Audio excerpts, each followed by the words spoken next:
come before God in prayer, we do want to share a few concerns and celebrations that are important in the life of this community.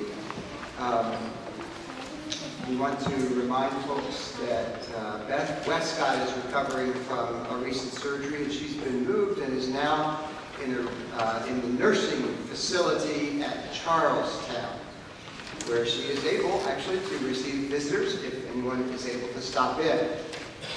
She would be happy to see you. Bob Nichols, who's Bruce's Nichols' dad, is in the hospital with an infection in his back, so we want to keep Bob in our prayers. Jen Jones asked that we continue to pray for Bob Kuiper and Kim Turner for their health concerns. Also prayers for healing for Don Brinkley and Becky Marker, who had surgery last week. We have joy to share. That is Chuck and Michelle Mills. They welcomed Chuck Mills IV as their second grandchild, born on Good Friday. And Bradley Mills is Uncle Bradley. So we're thrilled at that news. We have some of our kids who are, for whom prayer time is very important, and I'd like to share what they had to say. Sam Stewart shares the joy that Jesus rose from the dead today. Krista Stewart shares the joy that she has food to eat and water to drink, concerned that homeless people are dying with no food or water. And Bella Woodard shares the joy that she has a family and the concern that people are being treated in this world unfairly. Thank you for all of those. Shall we pray?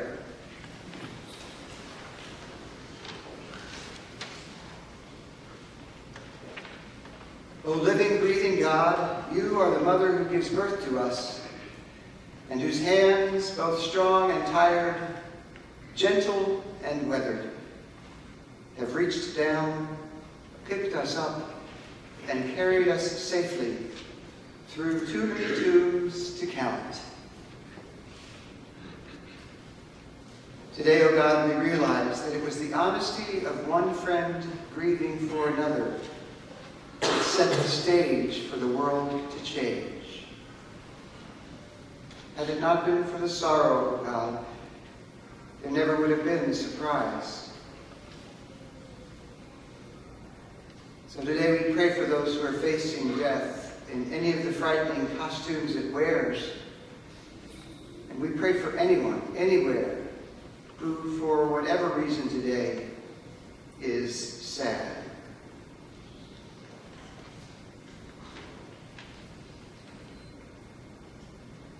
Give us strength, O God, as we seek to transform our losses into invitations to live life more deeply once again. Where death has come dramatically through the terrifying storm, the falling bomb, the careening truck, and the flooding rains. May new life take the form of those who run toward harm's way to offer compassion. Where there has been a little death in relationships, we ask you to offer the new life of reconciliation. Where death has crept into our bodies, we ask you to broaden our understanding of what it means to be healed. Where death has obligated some to wear uniforms and bear arms on behalf of others, we ask for new life to be given to those who do our hard work for us.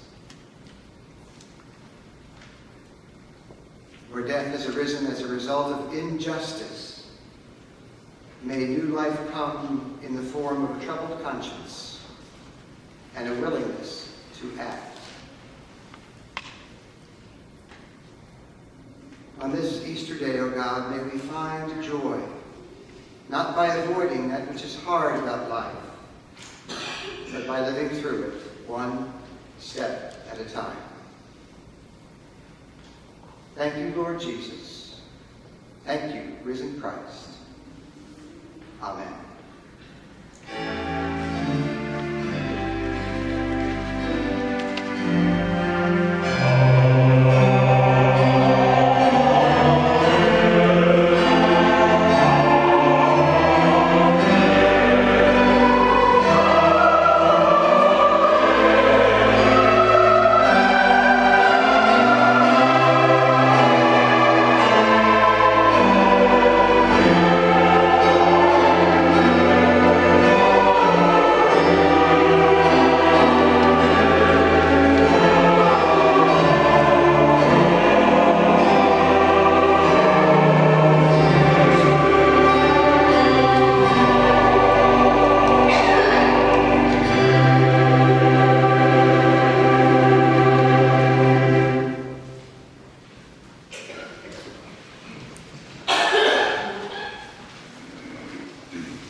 Today's reading is recorded in the Gospel according to John, chapter 12, verses 1 through 10.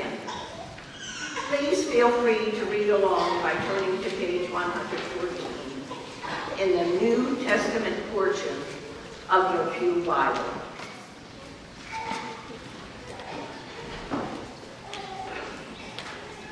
Early on the first day of the week, while it was still dark, Mary Magdalene came to the tomb and saw that the stone had been removed from the tomb. So she ran and went to Simon Peter and the other disciple, the one whom Jesus loved, and said to them, "They have taken the Lord out of the tomb, and we do not know where they have laid him." Then Peter and the other disciple set out and went toward the tomb. The two were running together, but the other disciple outran Peter and reached the tomb first. He bent down to look in and saw the linen wrappings lying there, but he did not go in. Then Simon Peter came, following him, and went into the tomb. He saw the linen wrappings lying there, and the cloth that had been on Jesus' head, not lying with the linen wrappings, but rolled up in a place by itself. Then the other disciple, who reached the tomb first, also went in, and he saw and believed, for as yet they did not understand the scripture that he must rise from the dead. Then the disciples returned to their homes. May the Spirit of wisdom guide our understanding of this scripture. Thanks be to God.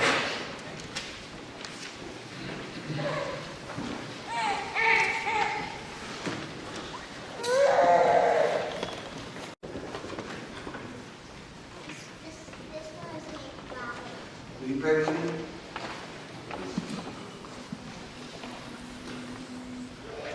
Loving God, it is our prayer this morning that the words of my mouth, and especially the meditations of our hearts, might be acceptable and pleasing to you, for you remain our rock and our Redeemer. Amen.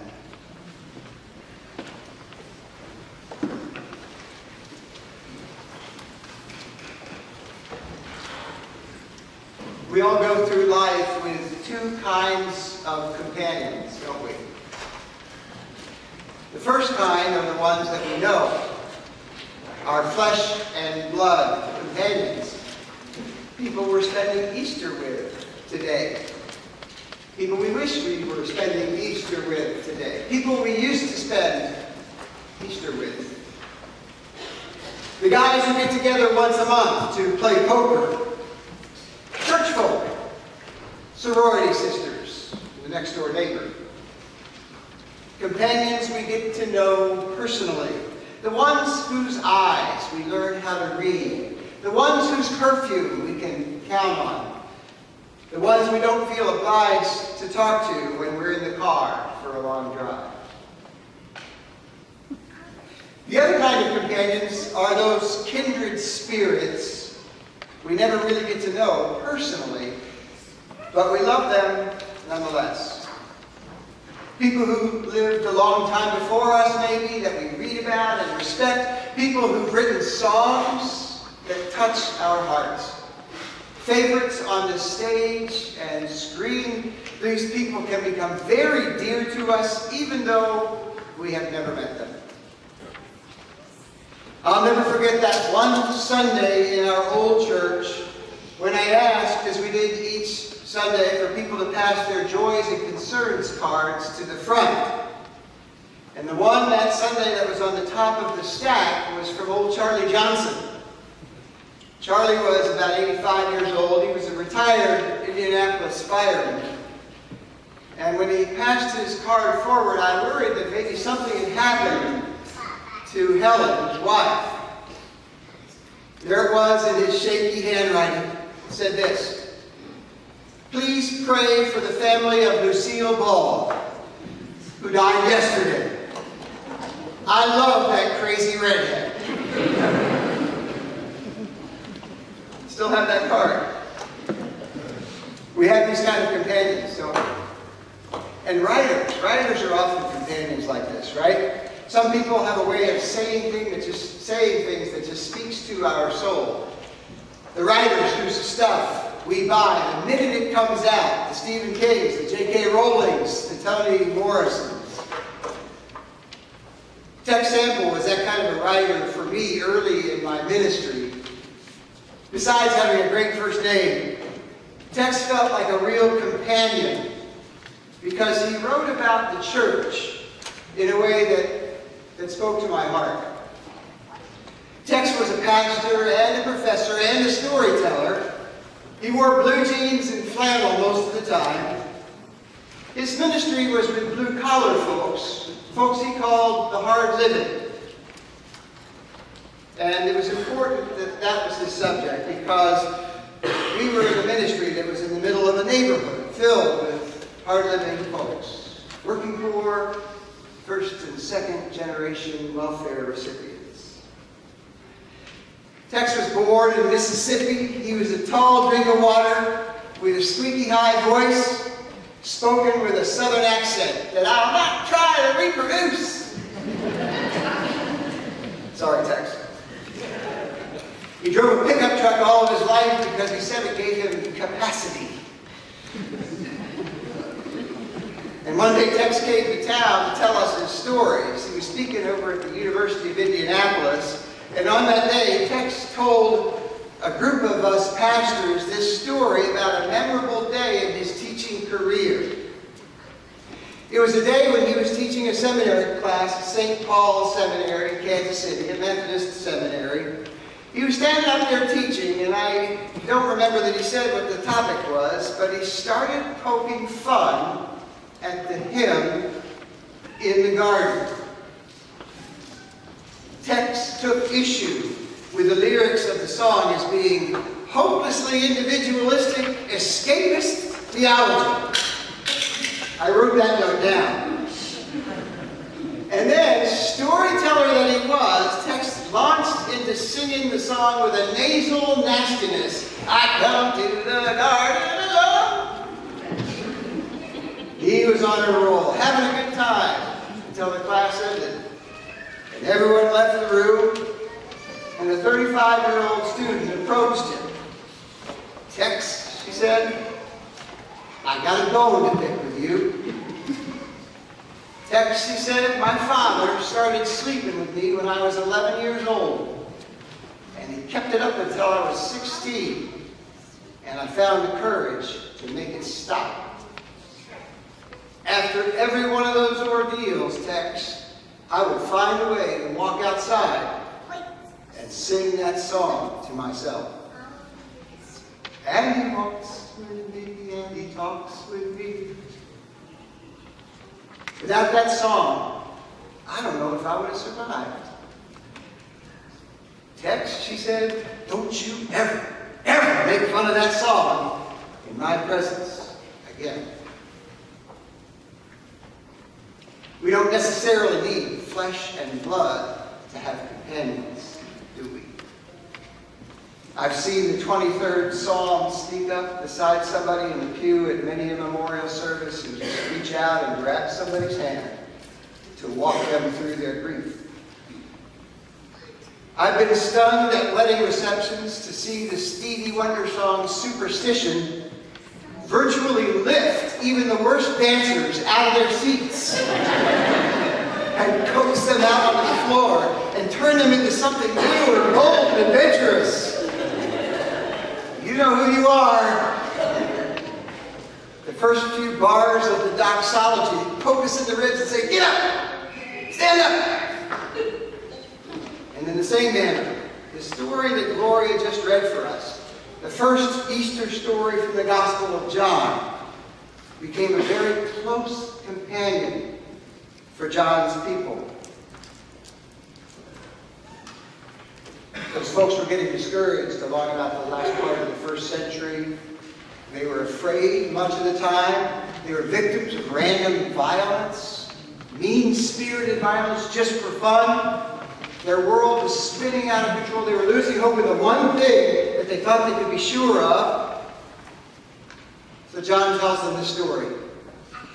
It's a wonderful companion of a story of Mary waking up very early on the first day of the week, of Mary finding the tomb empty while it was still dark outside, of Mary running back to Peter, and then that other guy saying, "Wake up, Peter, wake up. It's not over yet."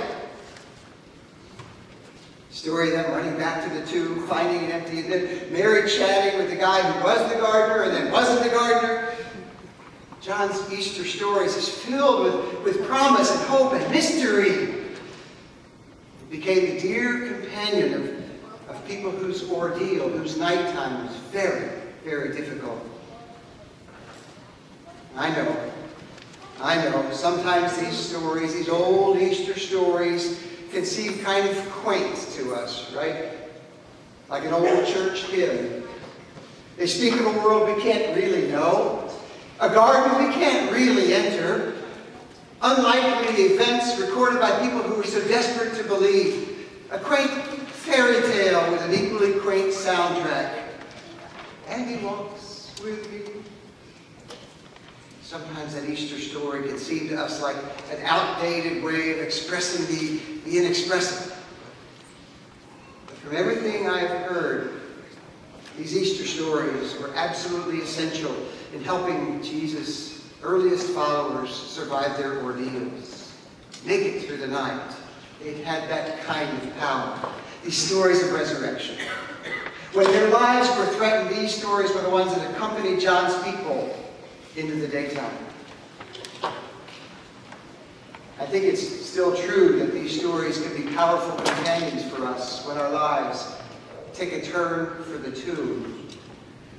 So each year, each Easter we read them, each Easter we tell them, we rehearse them, we get them into our DNA, because one day this Easter story will be recalled and will provide the kind of companionship one of us in this room will need to make it through the night, survive our ordeal.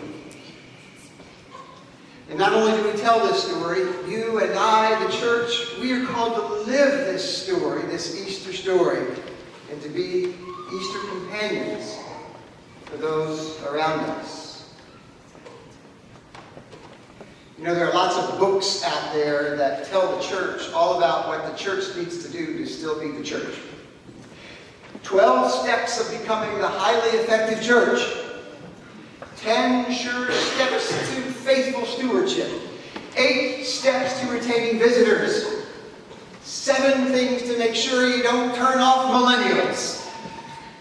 All these books have wisdom to offer us, food for thought. But I wonder if one way to boil the message down to its essence is to say that the church needs to be an Easter companion for the world.